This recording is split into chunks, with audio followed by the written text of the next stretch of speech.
Right, boys and girls, welcome back to Big Nez Bootcamp, and in this video I'm going to be giving you the only risk management guide you are ever going to need and teach you basically how to speed run the evaluation stage, and then once you get your accounts live, actually keep them. So this is going to be a very important video if, for example, you're a trader that keeps running through accounts and it takes you like 3-4 months to pass and then you just end up failing anyway, or you get your live account and just blow it, or if you've just been following this series through and you are ready to get yourself funded. So it's going to be a slightly different approach to Forex and Futures, because with Forex we have a two-step evaluation process. That means that you have to pass a stage 1 challenge. So for a 10k it's going to be a 1000 pass for the stage 1 and then 500 pass for the stage 2.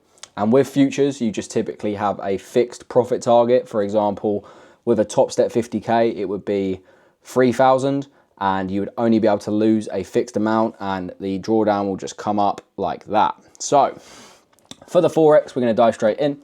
On our first phase here, we're going to be risking high, and this is going to be a common theme throughout this video. We are always going to be risking nice and high, purely because on the evaluation stage, you are making no money. On the evaluation stage, you do not make a single bit of profit unless the prop firm has a specific rule that you do.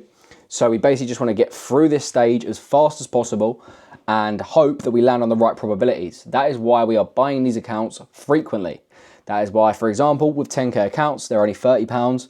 Maybe you're buying one, maybe you're buying two a week, and you are basically hoping that you land in the right probabilities on your backtested data sheet.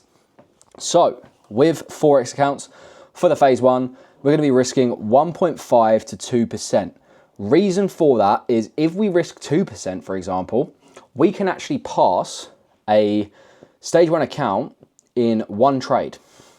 That is correct. We can pass a stage 1 account in one trade if we use certain mods, certain attachments like an FOL mod, and we can pass them quickly.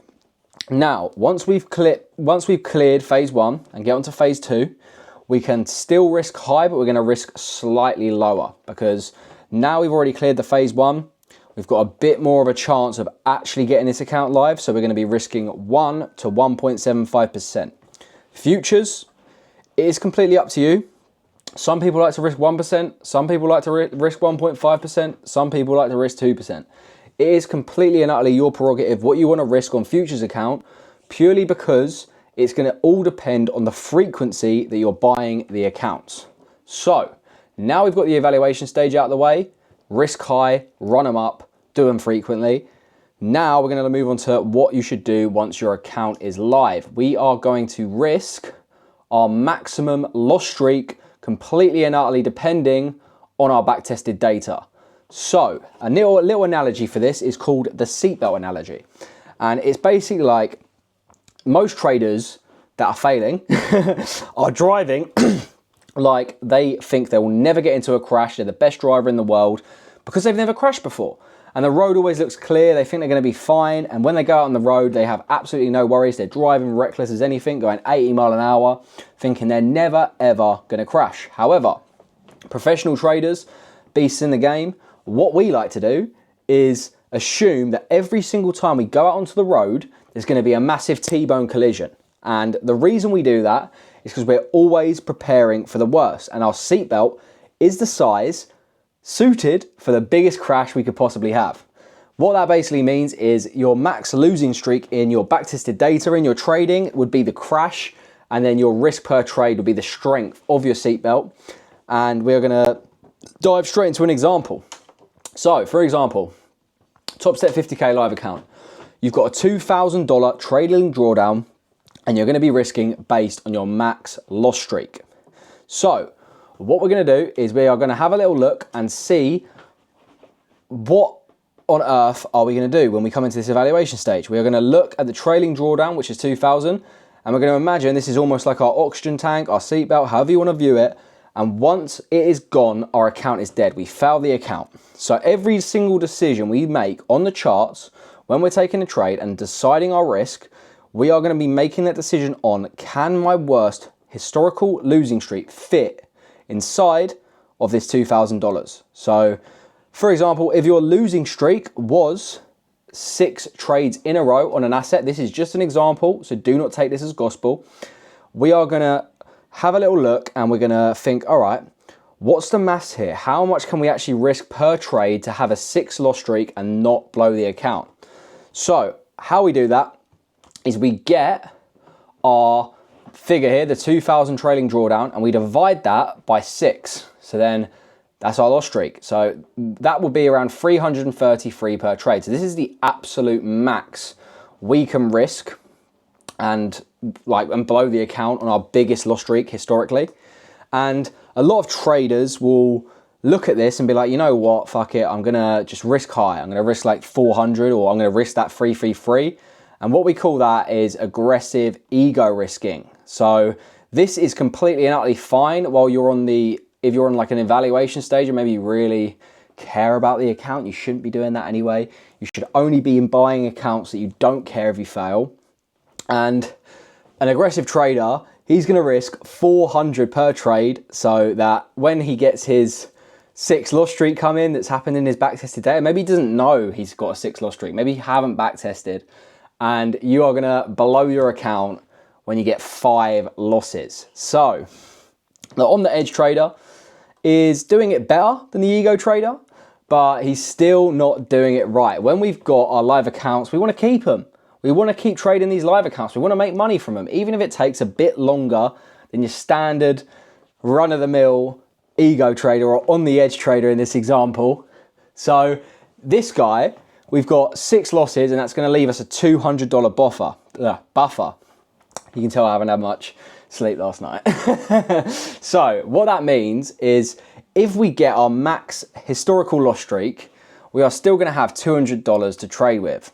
Now, it technically survives the biggest loss streak you've ever had, but you're still gonna be thinking in the back of your mind, if I have my worst loss streak ever, 7 losses in a row, then I'm still gonna blow my account.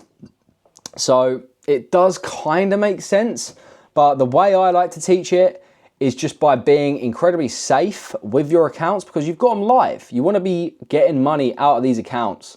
And yeah, you don't wanna be like just blowing them for no reason. So what we're gonna be doing is we're gonna be risking 200 to 250 per trade. If it was a 6 loss streak, that basically just leaves us with a nice buffer here. So that if we do get 6 losses, we've got 1,200 or 1,500, and we've still got a $500 to $800 buffer to play with. Now, as I've said in previous videos, we can never predict what's gonna happen in the market. And even if we've got 5 years of backtested data on one asset, we can never know if we're gonna get a bigger loss streak than we've ever had before. We could get a 7, we could get an 8, we could get any type of loss streak. So what this is gonna do is this is gonna ensure that you survive when these monstrous loss streaks come. And that's what we want. We want our accounts to last. We want to be withdrawing payouts from these accounts. And we don't want to be constantly in stress. And like when I'm taking trades on my live top step accounts, at least for this example, when I'm risking such a low amount, I know the biggest loss streak, if it comes, I'm still going to have my account.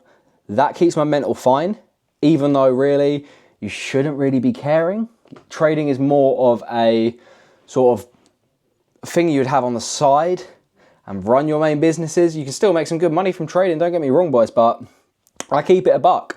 You don't want to be fully focusing on your trading, and you, like, when you're learning you do, because you want to lock in and get the systems in place. But once you've got your systems in place, you really should not be thinking too much into your trading. You should just let your system play out. And now that's a big mistake a lot of people make is they make trading their life. And when you go through that losing period and you lose some accounts, you blow some accounts, you just get like psychologically depressed. And like I personally couldn't care less if I have a winning week or a losing week. All I care about is at some point I'm getting paid out. When I get paid out, I will obviously be a happy man. You know what I mean? You're not gonna not be happy when you get some money into your account.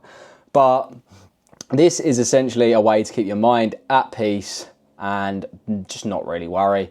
So let's recap again. Evaluation stage, we are risking high, getting through them evals. And if you are not DCAing, dollar cost averaging, buying multiple accounts and not caring about losing these accounts, you're really missing out, because you you don't really have that emotional attachment. You know, all right, every week I'm buying 2 10K accounts and they're going to the wind. I don't even think about them passing. And when they pass, it's sweet as you just chuck them on a nice risk. Now, I do take a slightly different approach with 10K accounts, and if you want me to touch over that, I can. And I actually do risk fairly high on 10K accounts, even once I've got them into the live stage. I don't really use the max loss streak analogy for my 10K accounts, but any big accounts that you have, 50K, 100K, you definitely want to be running the max loss streak protection meth. So that is pretty much it for this risk management guide. I hope you guys enjoyed.